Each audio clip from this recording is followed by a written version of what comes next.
Yeah, I guess it's not so wide-sided. Going down here, just imagine the speed and the velocity that the sleighs or the sleds came charging down here.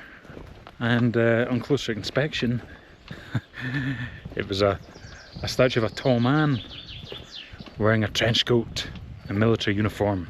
As we were skirting the edge of the city, I did notice up in the hills a skull and crossbones sign warning against unexploded landmines. So I'm not entirely sure what's at the base of the track, but I'm sure we'll find out. The bobsleighing teams, the bobsleds would come charging down the bend there and come right through here.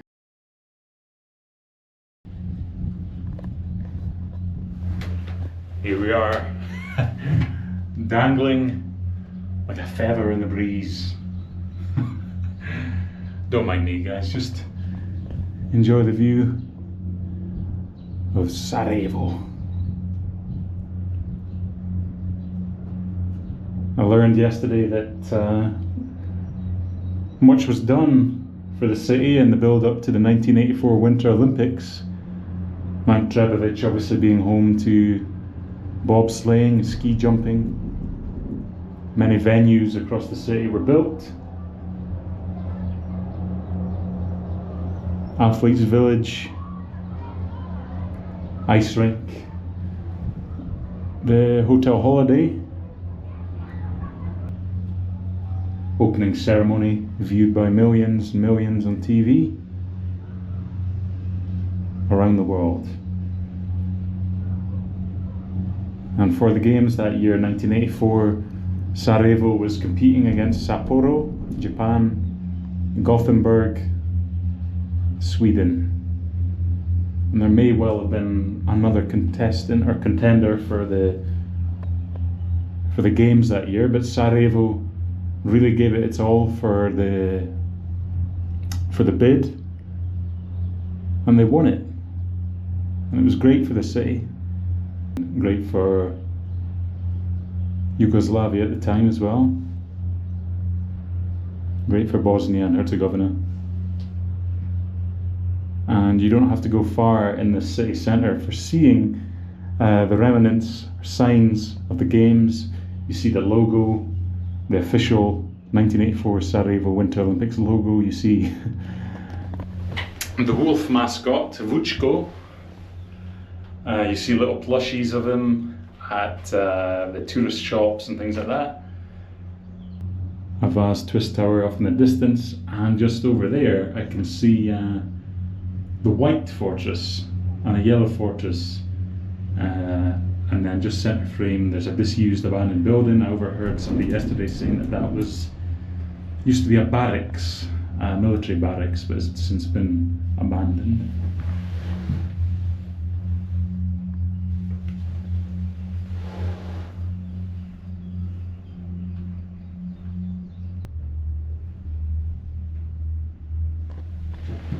And just when you think we get to the top, you can see we rise even further.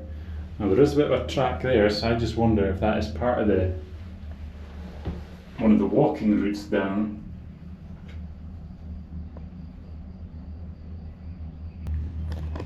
Now today, the cable car opened at 9 AM. However, when I first came up here 2 days ago, Monday it opened at 12 PM. So just bear in mind that the opening times for the cable car do differ depending on what day it is. I'll have to double check, maybe it's just a Monday it's later, but just bear that in mind if you're planning on going to the cable car, as it might not be open yet.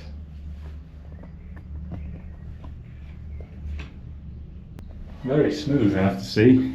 I've been on a few cable cars over the years, and some of them have been a wee bit rickety, a wee bit jolty. You've seen life flashing before your eyes as it's been shaken, and so far this one has been fairly smooth. Now, just in the distance there, you can see the green of the seating of the arena, the Olympic arena, where the opening ceremony of the 84 games were held. famous among Brits and UK viewers at the time for Torval and Dean and their figure skating routine, the Bolero, for which they won gold, I believe.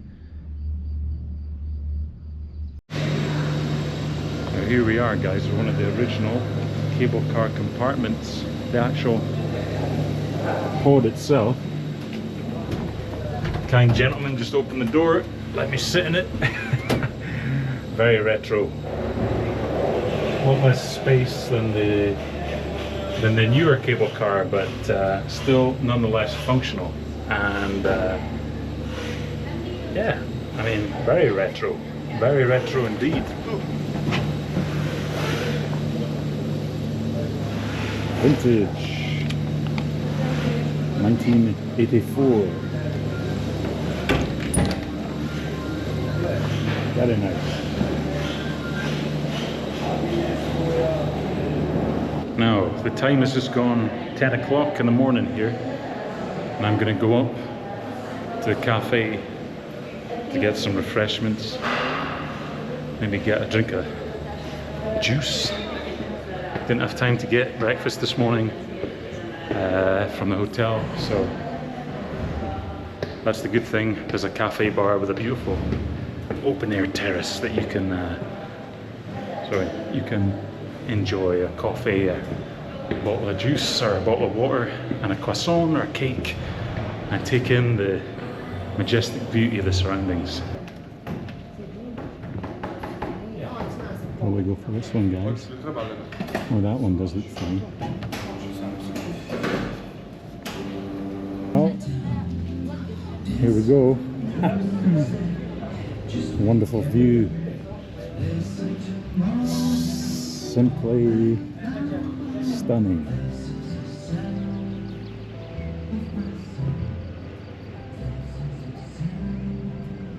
Some clouds in the sky, but hey, sun's still shining, and it's shining bright. Warm as well. Cool breeze up here, which takes the heat off. That's always appreciated. Surrounding area, dense forest.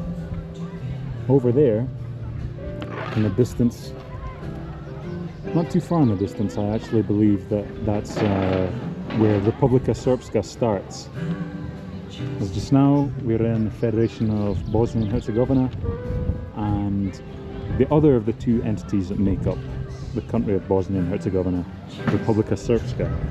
And if I'm not mistaken, just not too far in the distance there is actually where the boundary, not boundary, but that's where the Republika Srpska starts.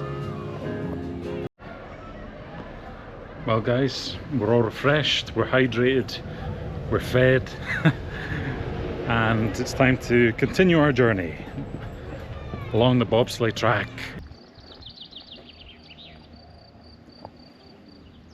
Quite a bit busier than when I came here the other day, but busy's good, it adds to the atmosphere. And the other day when I was here, met quite a few tourists and got speaking to them, so that was good.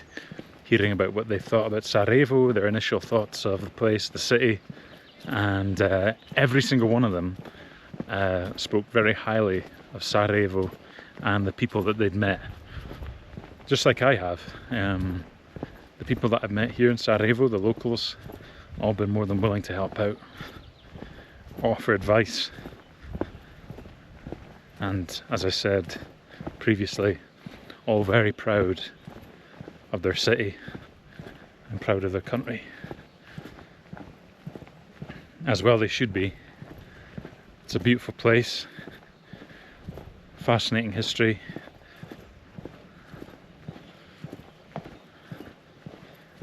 and diverse people. What I learned at the Olympic Museum yesterday was that there were different interconnected bobsleigh tracks, which explains why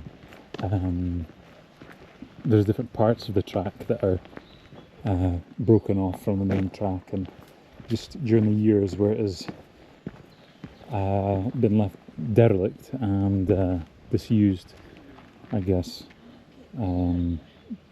time hasn't been too kind to it, and it's just decayed over time.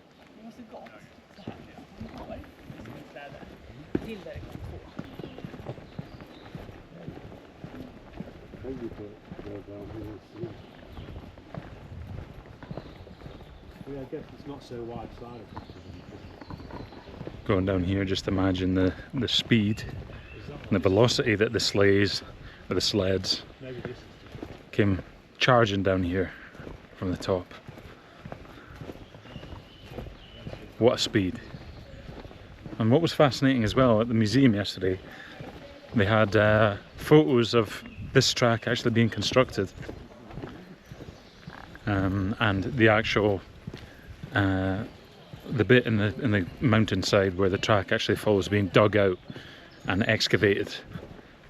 So that was fascinating to see. See more of this graffiti here. I have to say it does liven it up a wee bit. It does take the grey and the dull out of the concrete and the cement, and it adds a wee bit of a vibrance. A dragon, always cool.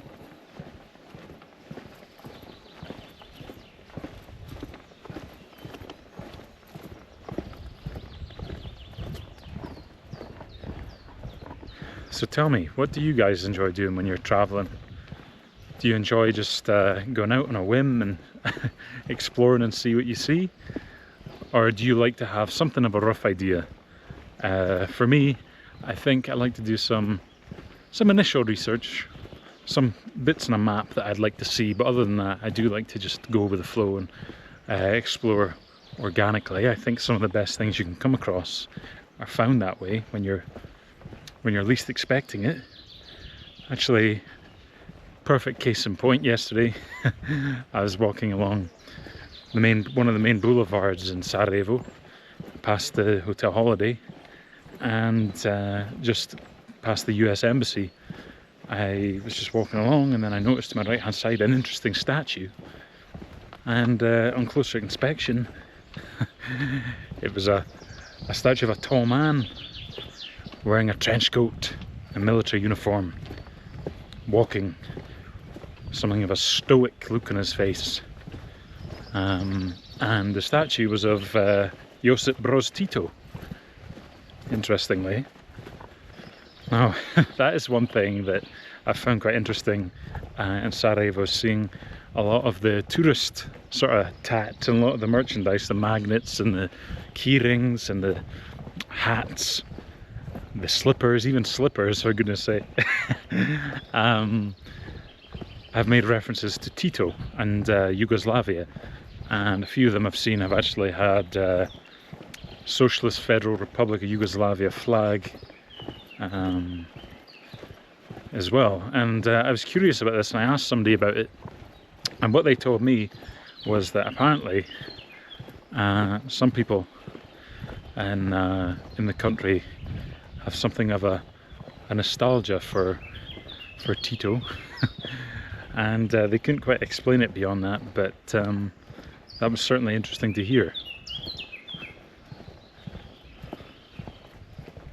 Breakup of Yugoslavia ultimately leading to Bosnia and Herzegovina's independence, and the unfortunate wars that followed in the region.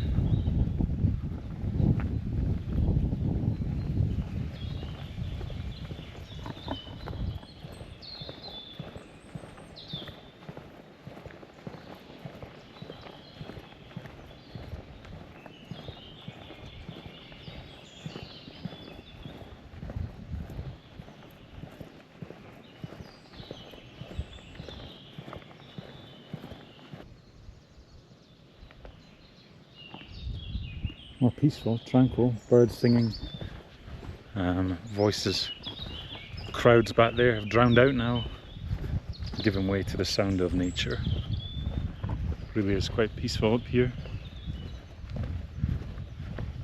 Now, I seen the other day the train, and I've yet to actually see one on the ground on the mountainside here, but I seen from the train on the way down to Mostar, just as we were leaving Sarajevo, the outskirts of Sarajevo, as we were skirting the edge of the city, I did notice up in the hills a skull and crossbones sign warning against unexploded landmines, which is surreal to see.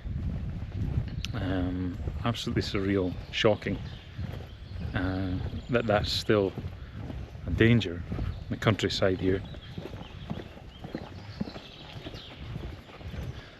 Fairly sure the other day I read that Bosnia and Herzegovina at one time was one of the most landmined countries in the world. And obviously in the years since the war had ended, a lot of the landmines in the immediate area around Sarajevo have been cleared at great cost. The statistic that I saw, or the figure that I saw the other day, cost a couple of dollars to lay these things, about $2,000 to remove them safely. As I say, certainly for the most part, I believe most of them, a large amount of them, have been removed safely from the surrounding area of Sarajevo and the mountains. The danger still exists, and the signs still warn against them in the countryside. We're coming up for a bit of an intersection here on the track.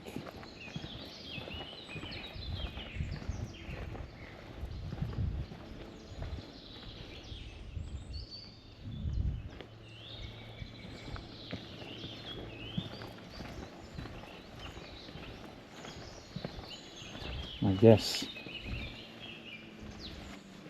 this has shifted a bit over time. Maybe broken away from the rest of the structure.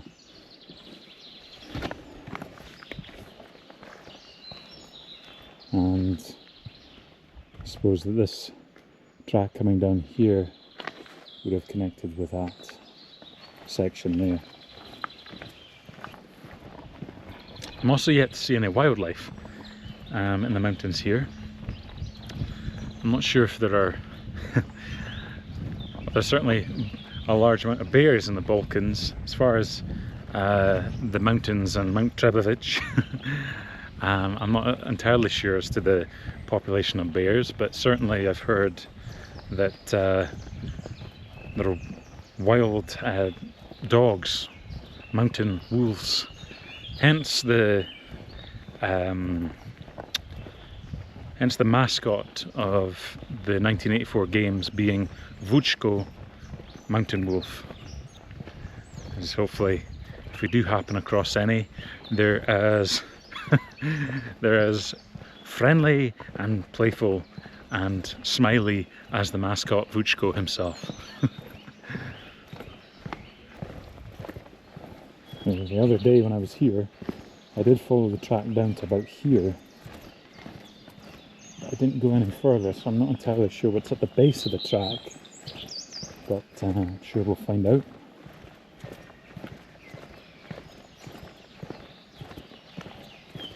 I think that the ski jump venue is also somewhere nearby. Well, here we go. That looks like Vučko there, welcoming us to the Bobsleigh Track. I'm very happy that my first experience with the Balkans, travelling to the Balkans, has been Bosnia and Herzegovina. As I've said already, it's always been a country that's fascinated me, and I've always had a strong desire to visit. And I'm just quite sad that it's coming to an end. I've been here for about 5-6 days, and be returning back to reality soon, back home to the motherland, Scotland. But I certainly hope to visit more of the Balkan countries. Certainly, well, I know for a fact I'm going to come back here one day to Bosnia and Herzegovina. Maybe even try going to one of the cities in Republika Srpska, checking out that. But maybe even, hopefully, travel to more of the Balkans next. Former Yugoslavian countries, Slovenia, Croatia, Montenegro, Serbia, and North Macedonia, formerly known as the former Yugoslav Republic of Macedonia, but now known as Northern Macedonia, or North Macedonia. That'd be cool to visit more of the Balkans, and then further afield, one day Romania, Bulgaria, Albania maybe. Yeah. Always stay curious, always stay adventurous, but never let that insatiable appetite for travel and curiosity, never let that go away. I always think things we learn, the people we meet, the places we see, opens our eyes to the bigger picture, makes us realise that there's a bigger world out there beyond the city that we live in, or beyond the four walls in which we stay.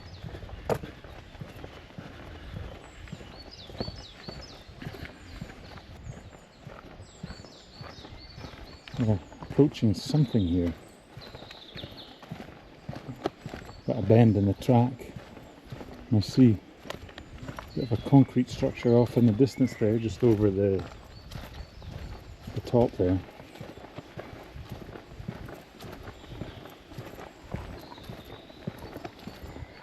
And while we're walking down the track, let you know the few things in the local language that I've learned. Zdravo, zdravo. Hello. It's always a good greeting. Zdravo. And then there's hvala. Hvala means thank you or thanks. And then the other one, dobro. Dobro dan. Good day.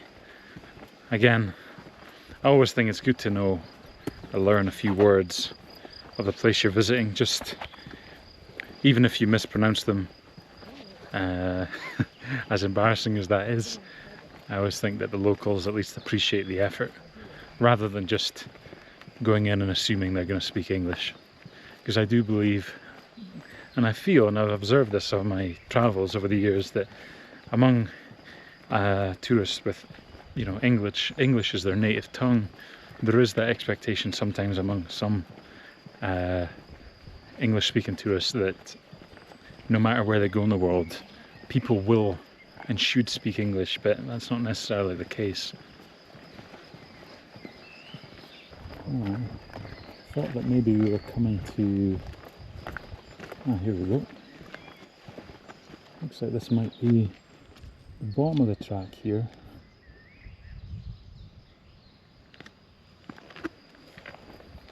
It's hard to tell because the track is taking us back up.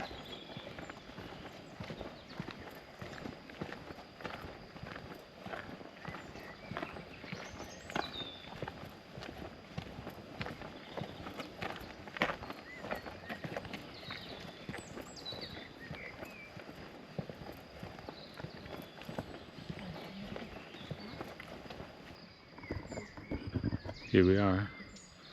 I believe this is the base of the track.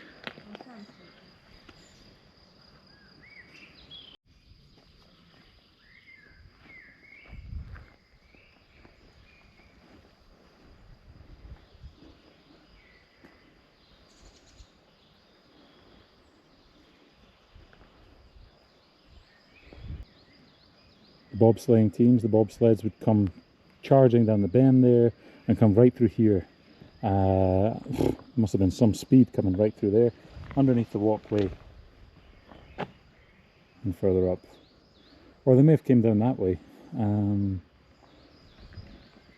Like I say, I did read in the museum that the track did have the function to change the course layout. However, with the Bosna Sarajevo sign being up there, it leads me to believe that they would have came down this way and through.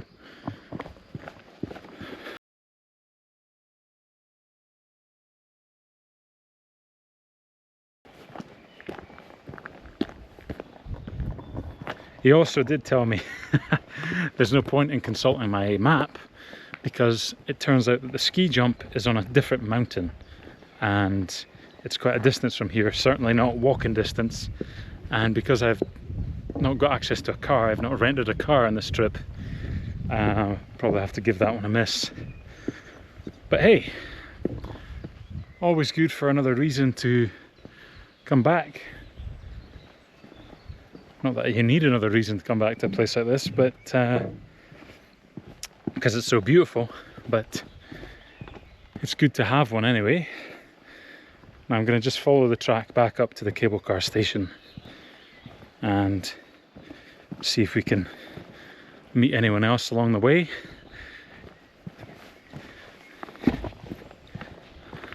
It's one of the great things about traveling. All the people you meet along the way, the stories they share, you hear a bit about where they're from as well, and it's always good.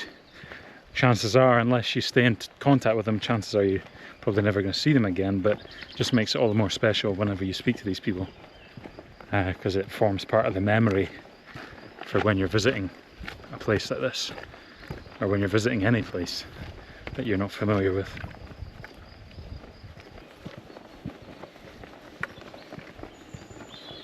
And for every journey down, there's often a journey back up. Hard on the legs, but good on the eyes. Get to see all this scenery once again. Walking through this forest really does remind me of some of the forests and some of the hills, some of the mountains in Scotland.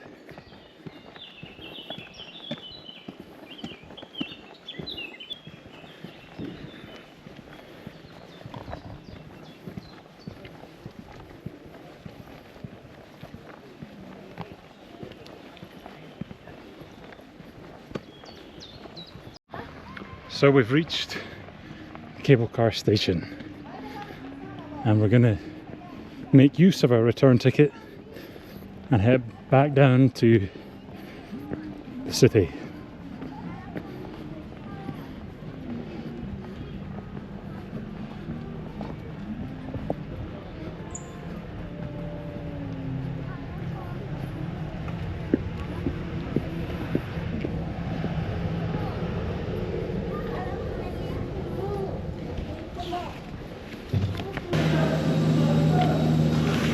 There we go.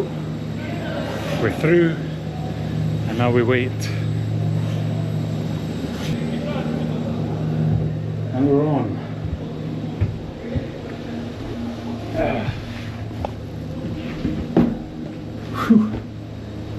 I have to say, the seat is appreciated.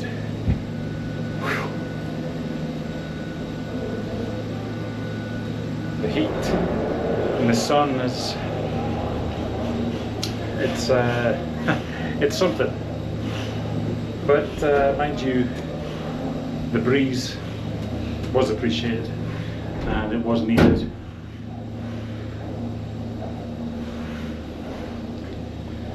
We Scotsmen, we're built for the northern European climate, and our bodies are attuned to only a week or two of sunshine in the summer.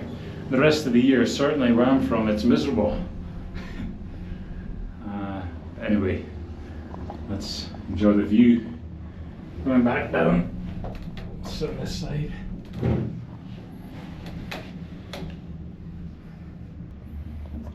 Well guys, as we descend back into Sarajevo cable car station, I can't think of a better place to end the video for now and end the videos for the trip to Bosnia and Herzegovina.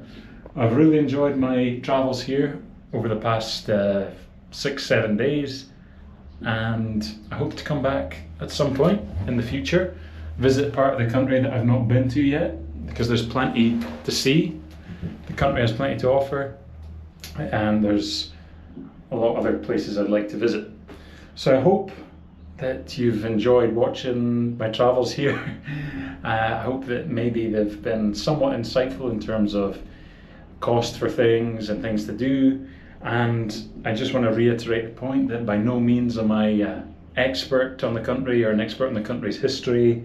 I just quite passionate about learning about some of these things, and I hope that it has inspired you to go and read up on it or learn about it, and actually watch and listen to and read from the actual experts who know a lot about it and who can provide an informed and reliable incredible source of information. So anyway, aside from that, I hope that it's also inspired you to visit Sarajevo and visit Mostar and visit Bosnia and Herzegovina. So yeah, I think that you should definitely give it a try. For me, this is country number 25, and for you, I want to know what country is it, which number is it? Have you scratched it off? Are you wanting to scratch it off on your map, your travel map? Is it a country you've wanted to see? Is it a country you've wanted to see but you're not sure about? Let me know. And certainly get planning your trip to Bosnia and Herzegovina. And we'll catch you on the next travels. I'm not sure where that'll be. Might be another Balkan country. We'll have to see how things go. But until then, guys, say goodbye and take care. Enjoy those travels and catch up with you soon. Catch you later.